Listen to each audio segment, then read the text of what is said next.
Isa lamang fairy tale. Ganyan inilarawan ng kampo ni Charlie Atong ang mga paratang ni missing sabongero whistleblower Julie Dondon Patidongan.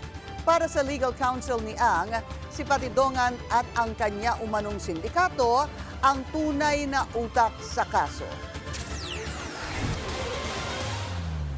It would seem to me that the one responsible for the missing sabongeros is Julie Patidongan and his cohorts. Yan ang paniniwala ni Attorney Gabriel Villarreal, ang legal counsel ni bilyonaryo gambling kingpin Atong Ang. Una nang itinuro ni whistleblower Julie Dondon Patidongan si Ang na umano'y mastermind ng pagkawala ng dose-dosenang sabongero.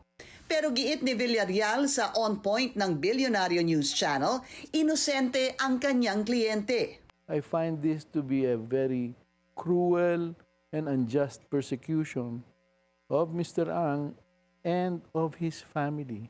Dagdag ni Villarreal, fabrication o gawa-gawa lang ang mga pahayag ni Patidongan laban kay Ang. It's a fantastic story. It's almost a fairy tale. It's a story, I think, paralleled out of a mafia confession. Ayon sa abogado, nagsimula si Patidongan bilang security guard sa isa sa mga farm ni Ang.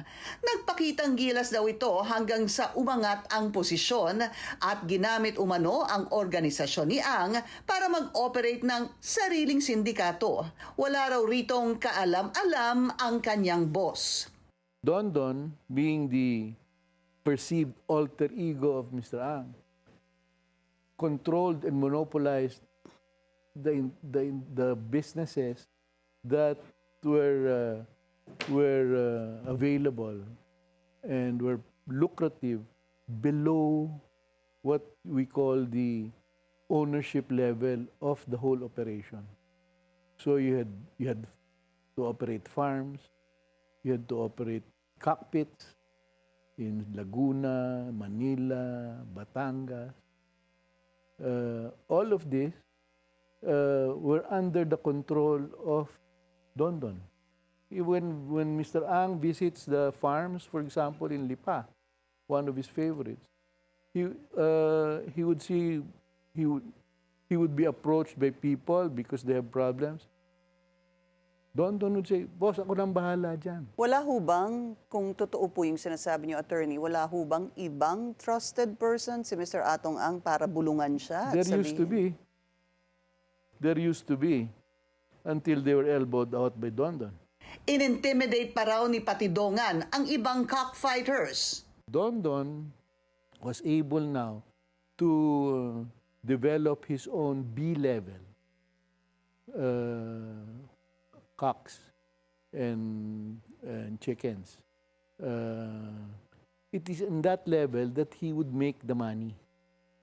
Why? Because he'd compete. His cocks would compete with whoever. Okay. And if he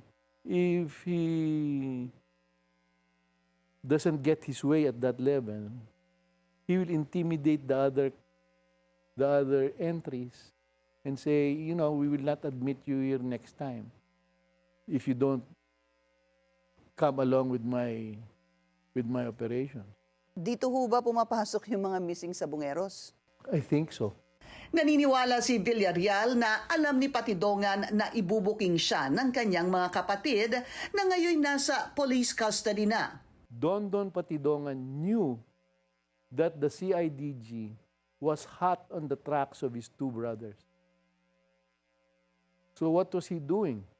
He is trying to make a story which will help him exculpate himself, extract himself from liability for the small operations, syndicate operations that he was doing without the knowledge of his superiors. Sinagot din ng legal counsel ang paratang ni Patidongan na pinaalis ni Ang kanyang mga kapatid sa bansa.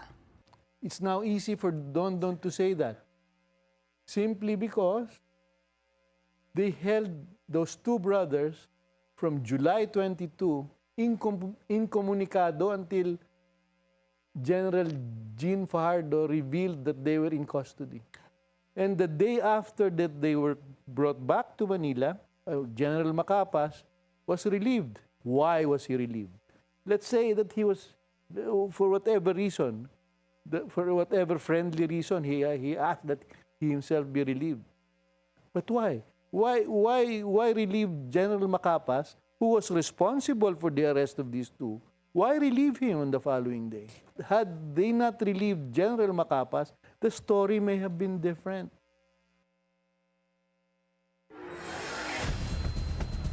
Nakikisimpatya raw si Attorney Villarreal sa pamilya ng mga nawawalang sabungero, pero mensahe ng abogado sa kanila, walang kinalaman ang kanyang kliyente sa sinapit ng mga biktima.